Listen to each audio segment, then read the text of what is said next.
আসসালামু আলাইকুম। আমার দিন শুরু হয় খুব ভোরে। এরপর দেখি একটা সকাল কতটা সুন্দরভাবে তার রূপ ছড়ায়। প্রতিটা সকালেই একটা হেলদি কিছু দিয়ে শুরু করি, আর আমার ছানাপোনাদের সাথে একটু সময় কাটাই। আর শুক্রবার দিনটা তো একটু বেশি স্পেশাল, তাই সকালটা একটু আরামে ধীরে সুস্থে কাটিয়ে তারপরে যাই দুপুরের দিকে। সকালে চা নাস্তা শেষ করে তারপরে একটু রেস্ট নিয়ে দুপুরের রান্নাতে চলে যাই। ওই যে বললাম, ছুটির দিন বা শুক্রবার মানেই স্পেশাল, তাই আজকে রেডি করছি মাংস। মাংসটা আজকে আগে হাতে মাখিয়ে নিয়ে রান্না করব। তাই সব কাটা মশলা ও গুঁড়ার মশলা দিয়ে মাখিয়ে রাখবো কিছুক্ষণ। ও হ্যাঁ, সাথে কিন্তু টক দইও দিয়েছিলাম।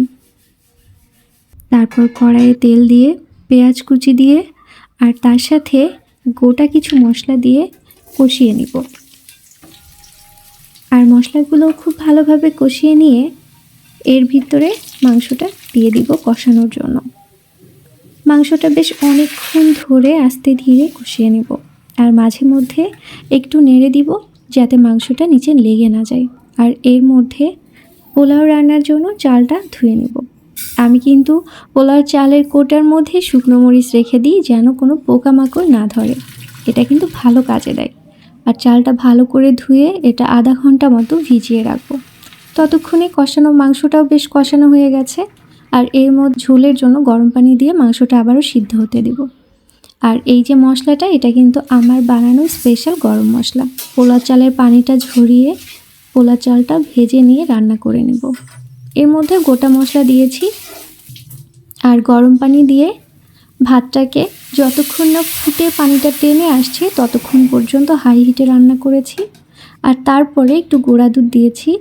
গুঁড়া দুধ দিলে কিন্তু পোলাওটা অনেক বেশি খেতে মজা লাগে, আমার কাছে তো সেটাই মনে হয়।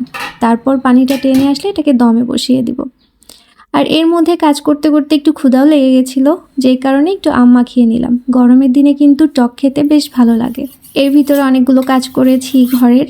আর তারপরে এই যে খাওয়ার আগে সালাদটা ঝটপট করে নিলাম। আমি কিন্তু সালাদে সব কিছুই দিই, শসা, টমেটো, লেবু, কাঁচা পেঁয়াজ, কাঁচা মরিচ, সব কিছু। আর এর মধ্যে লবণ, বিট নুন, একটু চিনি আর সরিষার তেল দিয়ে বেশ ভালো করে কষলে কষলে মাখিয়ে নিয়েছি।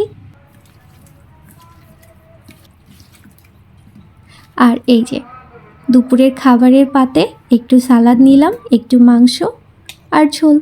এতেই আজকে আমাদের দুপুরে খাওয়া হয়ে যাবে ইনশাল্লাহ। আমার শুক্রবারের দিনটা এভাবেই যায়। আপনাদের কেমন যায়? সবাই ভালো থাকবেন, সুস্থ থাকবেন। আল্লাহ হাফেজ।